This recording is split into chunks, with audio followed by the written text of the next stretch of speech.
სასამართლო პრაქტიკის, ჩვეულებითი სამართლისა და მოგვიანებით სხვადასხვა საერთაშორისო სამართლებრივ დოკუმენტში კოდიფიკაციის შედეგად გარემოს დაცვის სფეროში სხვადასხვა ძირითადი პრინციპი ჩამოყალიბდა.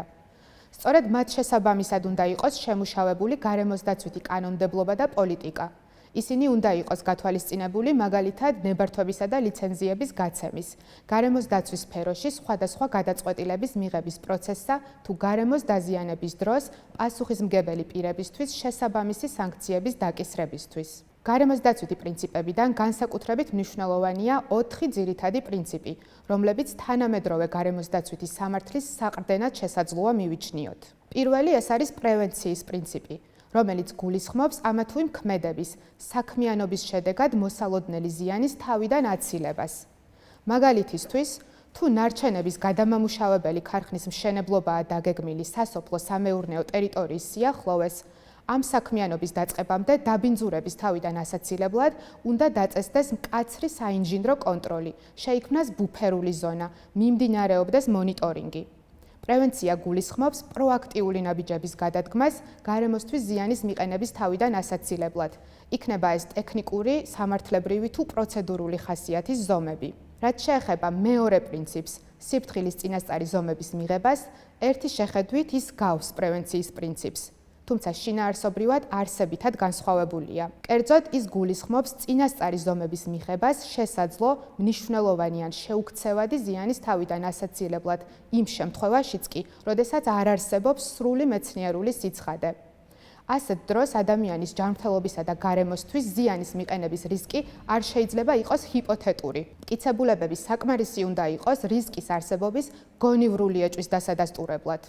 მაგალითად, თუ საქონელს რაიმე ტიპის ახალი დაავადება აღმოაჩნდა და ჯერ არ ვიცით რა გავლენა შესაძლოა ჰქონდეს დაავადებული საქონლის ხორცს ადამიანის ჯანმრთელობაზე, სიფრთხილის წინასწარი ზომების პრინციპის გათვალისწინებით ასეთი ხორცი არ უნდა გაიყიდოს. შემდეგი ძირითადი პრინციპი დამბინძურებელი იხდის პრინციპია.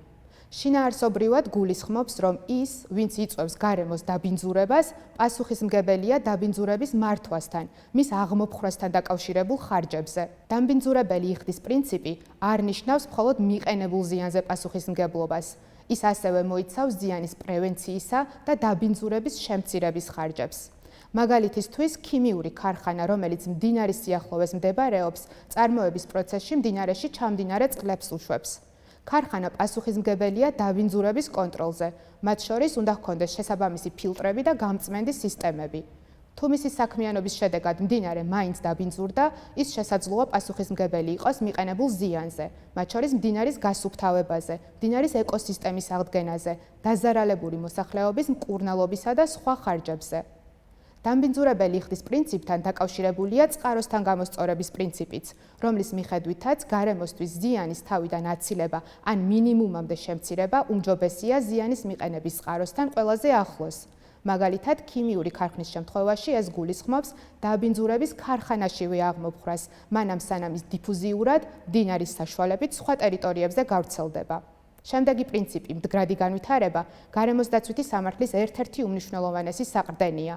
ბრუტლანდის ანგარიშის მიხედვით, მდგრადი განვითარება არის განვითარების მოდელი, რომელიც საშუალებას გვაძლევს ჩვენი მოთხოვნილებები დავიკმაყოფილოთ იმგვარად, რომ ხელი არ შევუშალოთ მომავალ თაობებს, მათაც შეძლონ თავიანთი მოთხოვნილებების დაკმაყოფილება. გარემოს დაცვითი კუთხით შინაარსობრივად ეს გულისხმობს ბუნებრივი რესურსების გამოყენების დროს საზოგადოების ეკონომიკური, სოციალური და გარემოს დაცვითი ინტერესების იმგვარად დაბალანსებას, რომ ახლანდელმა თაობებმა მათი ჭარბი გამოყენებით საფრთხე არ შეუქმნან მომავალი თაობების არსებობას და მათ განვითარებას. მაგალითად, როდესაც სახელმწიფო ამა თუ იმ რესურსის მოპოვების ნებართვას გასცემს, მან უნდა გაითვალისწინოს პროექტის ეკონომიკური, სოციალური და გარემოს დაცვითი გავლენა და მხოლოდ ინტერესთა სამართლიანი ბალანსის საფუძველზე მიიღოს გადაწყვეტილება ნებართვის გაცემასთან დაკავშირებით. მდგრად განვითარებას გარდა გარემოს დაცვითი პრინციპის მნიშვნელობისა უფრო ფართოდაც გამოიყენებენ. ის გულისხმობს გაეროს დადგენილი მდგრადი განვითარების 17 მიზნის მიღწევას, რომელიც მოიცავს გარემოს დაცვით სოციალურ და ეკონომიკურ მიმართულებებს და რომელთა მიღწევამაც უნდა უზრუნველყოს საზოგადოების კეთილდღეობა. მდგრადი განვითარება დაკავშირებულია სხვა პრინციპებთანაც. მაგალითად, ბუნებრივ რესურსებზე ხელმისაწვდომობისა და მათ განაწილებაში თანაბარი მონაწილეობის პრინციპთან. ის გულისხმობს, რომ ყველა ადამიანს უნდა ჰქონდეს სამართლიანი და თანაბარი შესაძლებლობა ისარგებლოს ბუნებრივი რესურსებით და მონაწილეობა მიიღოს მათი განაწილების შესახებ გადაწყვეტილებების მიღების პროცესში. მდგრადი განვითარება ასევე დაკავშირებულია თაობათა შორისი თანასწორობისა და თაობის შიდა სოლიდარობის პრინციპთან, რომლებიც ძირითადად კლიმატის ცვლილების სამართალში გამოიყენება. თაობის შიდა სოლიდარობა გულისხმობს, რომ რესურსები და სხვა სიკეთეები სამართლიანად უნდა განაწილდეს ამჟამად მცხოვრებ ადამიანებს შორის, მიუხედავად მათი გეოგრაფიული მდებარეობის, ეკონომიკური სტატუსისა თუ სოციალური მდგომარეობისა. თაობათა შორისი თანასწორობა კი გულისხმობს, რომ ახლანდელი თაობა ვალდებულია გარემო და ბუნებრივი რესურსები ისე გამოიყენოს, რომ მომავალ თაობებს არ შეუზღუდოს თავიანთი საჭიროებების დაკმაყოფილების შესაძლებლობა.